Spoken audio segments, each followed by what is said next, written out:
Friends, आप लोग कैसे हो? आशा करती हूँ कि आप लोग बहुत अच्छे होंगे। आज की मैं इस वीडियो पे डिस्कस करना चाहती हूँ एक अपना ट्रिगर। देखिए, जैसे मैं बहुत सारा ना यूट्यूब स्क्रॉल करती हूँ एंड उस यूट्यूब को स्क्रॉल करते हुए जैसे कि मुझे दिखा एक जैसे कुछ ऐसे वीडियोस दिखते हैं जिनमें लैक्स ऑफ व्यूज़ आते हैं एंड उस व्यूज़ में एक कुछ कुछ बहुत आपको ना ट्रिगर कर जाते हैं। बिकॉज बहुत ज़्यादा व्यूज़ आते हैं बहुत शॉर्ट टाइम में, तो आपको लगता है कि ये पर्सन बहुत पावरफुल है और डेफिनेटली वो वीडियोस और वो उनके जो ऑडिटर्स होते हैं वो बहुत पावरफुल होते हैं। एंड उसमें एक एक वीडियो था, उसका टाइटल था you are weak person. And मुझे ऐसा लगा वो पर्सनली मेरे पे टारगेट करा गया है। मैंने जिसको पढ़ा तो मुझे लगा वो औरत जो है, लेडी, वो मुझे बोल रही है यू आर वीक पर्सन।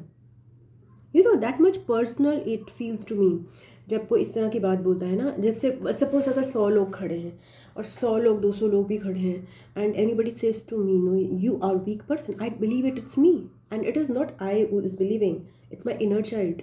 इस इनर चाइल्ड को ना हमेशा से ये समझ में आ गया है, हमेशा से उसने एक धारणा बना ली है बचपन से ही कि भाई वो वीक है, क्योंकि उसने उसके साथ जो भी एक्सपीरियंसेस होने थे वो ऐसे हुए कि उसको किसी ने भी उसकी स्ट्रेंथ को कभी रिकॉग्नाइज़ नहीं किया और कभी वैलिडेशन उसको मिला नहीं। बचपन की बात कर रही हूँ मैं। एंड उसको physical circumstances, mental emotional circumstances सारे ऐसे दिए गए जिसमें वो अपने आप को वीक ही साबित कर सकता है। उसको वो अपने आप को स्ट्रॉन्ग नहीं समझ सकता बाय वर्ल्डली स्टैंडर्ड्स। सो ऐसा इनर चाइल्ड जिसका होगा, जो कि हमेशा से इस बात को एक के बाद एक 45 ईयर्स तक, I am 45 years of age, वो बार बार कन्फर्म, रिकन्फर्म, डबल कन्फर्म हुआ है बहुत multiple times by physical manner कि you are weak. Specifically start कहाँ होता है? पेरेंट्स से, जिसमें पेरेंट्स की कोई फॉल्ट नहीं होती, वो आपका एक कंडीशनिंग है जो आपको प्रोवाइड कराया जा रहा है। एक ऐसा पर्सन जिसके अंदर स्ट्रेंथ है एक पर्टिकुलर और पोटेंशियल है एक पर्टिकुलर, बट उसको बार बार एक कंडीशनिंग कराई जाएगी आजीवन, ये कि you are weak, you are weak, you are weak, and that inner child starts believing that she is weak. All दो बार बार धीरे धीरे धीरे क्या होगा, जब उसकी पोटेंशियल अनफोल्ड होने का समय आएगा, 2 to 2 मुझे दिखाई दिया, तब क्या होगा उसके साथ? ऐसे ऐसे इंसिडेंसेस होने लग जाएंगे जब वो बार बार पता चलेगा कि है ना, you are strong, you are good enough, you are good, ऐसे वर्ड्स भी उसको सुनने को मिलेंगे एंड सब सर्कमस्टांसेस चेंज होने लग जाएंगी। But still that conditioning of the childhood is very difficult to remove. It's not, आपको वो, जैसे मैंने बोला ना, वो ट्रिगर है, एक अंदर ट्रिगर है। मतलब in spite of doing so many things which अगर लॉजिकली मैं देखूँ जाता है, थाउजेंड्स ऑफ थिंग्स होंगी जो मुझे स्ट्रॉन्ग बनाती हैं, थाउजेंड्स ऑफ थिंग्स जो लॉजिकली मुझे स्ट्रॉन्ग बनाती हैं, एंड थाउजेंड्स ऑफ पीपल होंगे जो बोलेंगे she is a very strong person, and but when I see the video and it videos not even pointed to me, my inner child thinks you are weak, I am a weak person, not you are not weak, I am a weak person. See that attachment is there. एक pattern से इतना ज़बरदस्त attachment हो जाता है जब आप एक ओल्ड एज हो जाते हो ना, एक 45 ईयर्स तक आपको वही पैटर्न रिपीट मिलता है। उस पैटर्न से ब्रेक करना के लिए आपको मिराकल्स चाहिए, उस पैटर्न से ब्रेक करने के लिए आपको बहुत ज़्यादा गाइडेंस चाहिए, उस पैटर्न से ब्रेक करने के लिए आपको एक कई बार कभी लड़ना पड़ता है खुद से, कई बार बहुत लड़ना पड़ता है और कई बार बहुत प्यार करना पड़ता है खुद को कि ओके इट्स फाइन बिकॉज वो पैटर्न ना एक के बाद एक रिपीटेड हो गया है। दैट कैसे बताऊँ मैं उसको? जैसे कहते हैं ना, एक पैटर्न को ब्रेक करना, उस पर्सन को ना इसी मैरी गो राउंड को ऐसे बचपन में जैसे चक्कर दिया गया मैरी गो राउंड का, तो उसको गोल गोल घूमने की आदत पड़ गई है। अब वो गोल गोल घूमना कभी छोड़ नहीं सकता, दिस इज़ द पैटर्न। अब इस पैटर्न को ब्रेक करना केवल एक ही तरह से पॉसिबल हो सकता है, जिसमें वो पर्सन बार बार उसकी स्ट्रेंथ जागृत होती है, बार बार उसको अपनी वीकनेस दिखती है, बार बार स्ट्रेंथ जागृत होती है, फिर नेक्स्ट वीकनेस दिखती है, स्ट्रेंथ जागृत होती है, नेक्स्ट वीकनेस दिखती है, या नेक्स्ट वीकनेस भी नहीं होती, may be that person meets stronger people and उसको कंपेयर करने की बीमारी है, क्योंकि कंपैरिजन की बीमारी मेरी थी, इनर चाइल्ड की है बचपन की, क्योंकि उसमें क्या होता था, पेरेंट्स के द्वारा ये दिखाया गया था कि okay others are better than you. और मेरे ख्याल से सबके पेरेंट्स बताते हैं सबको ये क्या कहते हैं, इस कंपैरिजन से या फिर इस ट्रॉमा से गुजरना पड़ता है। अदर्स आर बेटर, बहुत सारे लोगों के।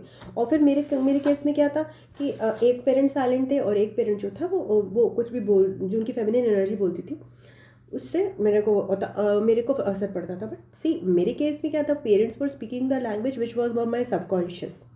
मेरे सबकॉन्शियस में ये ऑलरेडी था ही, वो मुझे ट्रॉमा उसको डील करना ही था। तो वो वही लैंग्वेज बोल रहे हैं जो आपको ट्रॉमा हील करना है। That others are better than you, compare yourself with others, you are weaker than others, that jealousy, that comparison, that competition, and that will trigger you to again and again compete. Sometimes you compete and sometimes you win and sometimes you go out of the rat race also. But still वो वाला जो line है ना, you are a weak person, the inner child is always reverberating.